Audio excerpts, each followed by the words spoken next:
You ever hear a sound so strange, so utterly unnatural, that you don't know whether to run, cry, or stand there smiling like a lunatic?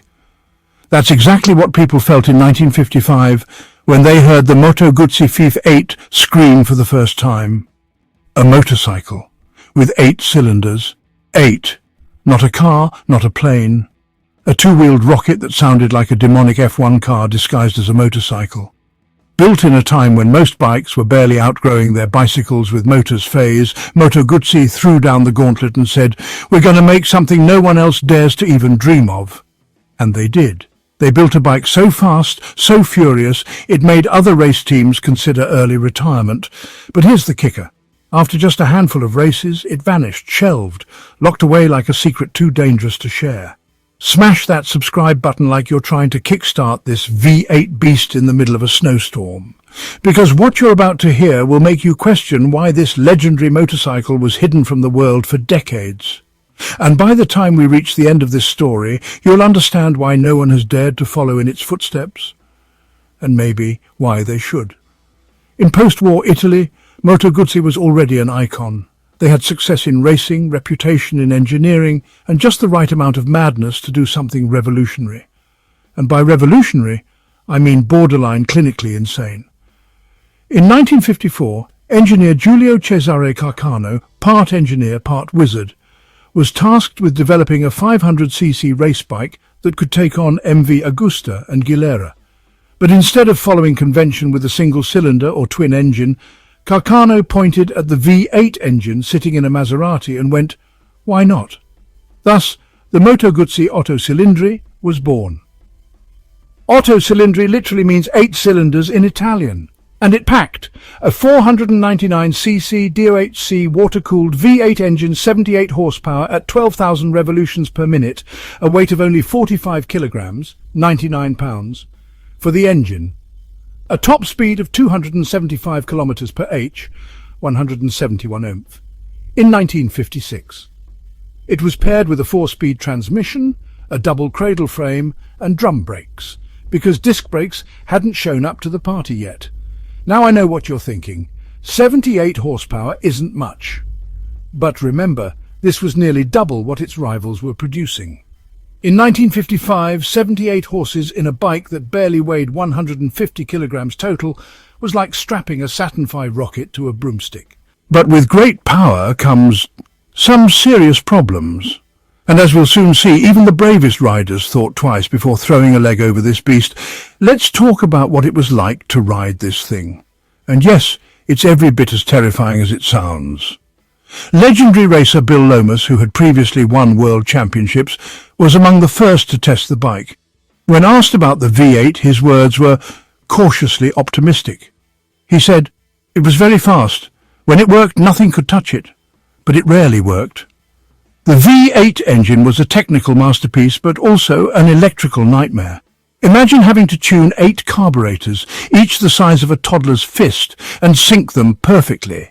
And no computers, no diagnostics, no plug it in and let the ECU sort it out. Just screwdrivers, stethoscopes and guesswork.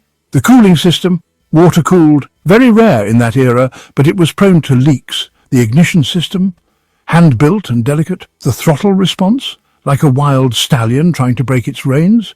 Riders had to learn how to operate the bike. The throttle wasn't linear. At low revs, it was sluggish.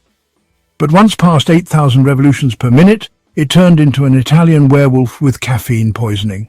And let's not forget the tyres. Back then, rubber technology was so poor that race tyres often had the grip of wet soap. The V8 would spin the tyre mid-corner, not in a fun MotoGP way, but in a send-the-rider-flying kind of way. And if that wasn't bad enough, what happened in its actual race debut will blow your mind. In 1956, the Moto Guzzi V8 made its competitive debut, and the world watched in awe as it roared past competitors like they were standing still. But here's where the dream starts to unravel. The bike entered the 500cc Grand Prix class, the same league where MV Agusta and Gilera were dominating. On the straights, the V8 left everyone in the dust. But then came the corners, and that's where things got hairy. The chassis was never built for that kind of power. Frame flex became a huge issue at high speeds, especially under braking. Combine that with outdated drum brakes and you had a motorcycle that could go fast but didn't know how to stop. The result? Frequent DNFs did not finish. Either the engine overheated, something mechanical failed, or the rider simply couldn't keep it on the track. Dickie Dale, Ken Kavanagh and other top riders all gave it a shot. Most walked away shaken, impressed and slightly traumatized. Still, when it ran, it was unbeatable. In the Belgian GP, it clocked the fastest speeds ever recorded at the time.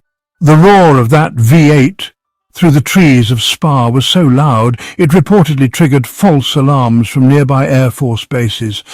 Okay, not really, but that's how mythical it felt. And just when it seemed like Moto Guzzi was ready to refine and dominate, the rug was pulled out from under them. Now comes the heartbreak. In 1957, just when the V8 project was starting to show real promise, Moto Guzzi suddenly withdrew from Grand Prix racing. Why? Money. Keeping the V8 running was like feeding a racehorse caviar every day. Development costs were astronomical. Each time they raced, they practically had to rebuild the engine. Spare parts were custom machined. Mechanics needed to have the skill level of neurosurgeons. And don't even get started on logistics. Moto Guzzi wasn't alone. Gilera and Mondial also pulled out of racing the same year, citing escalating costs and dwindling returns. It was a dark time for Italian racing. The Otto Cilindri was retired. No fanfare, no last hurrah, just gone. Only 5 complete bikes were ever built, and only a handful of engines survive today. Most were quietly hidden in Moto Guzzi's vault, like a forbidden love letter from a past too dangerous to revisit. But the V8 story didn't end there, because what happened decades later turned this failure into an everlasting legend.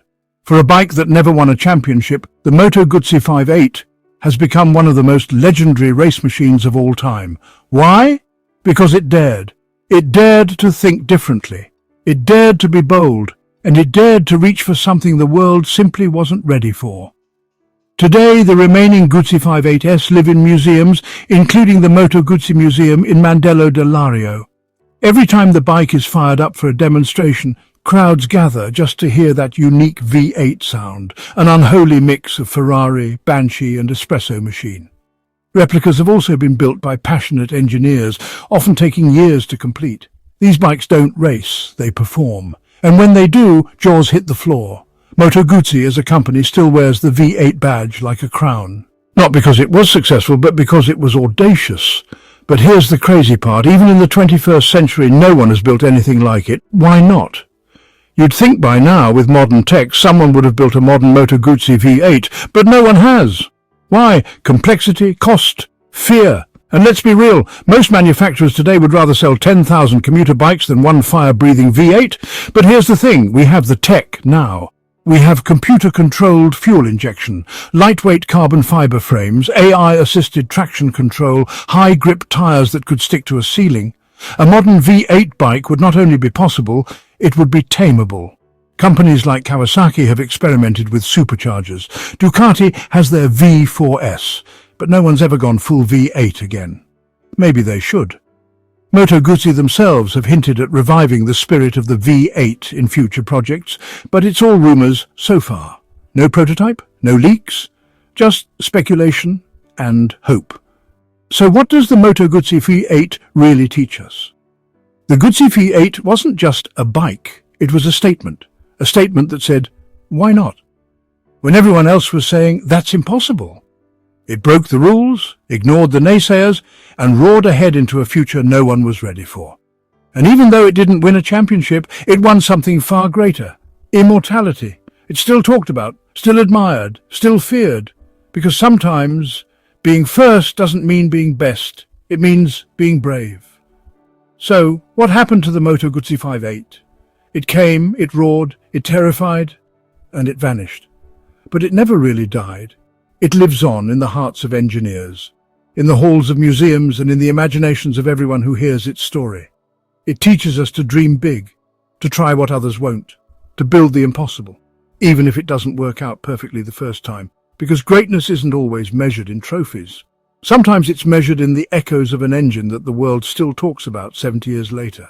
If you enjoyed this deep dive into one of the craziest motorcycles ever built, don't forget to like, share and smash that subscribe button like you're trying to downshift this V8 on a hairpin turn.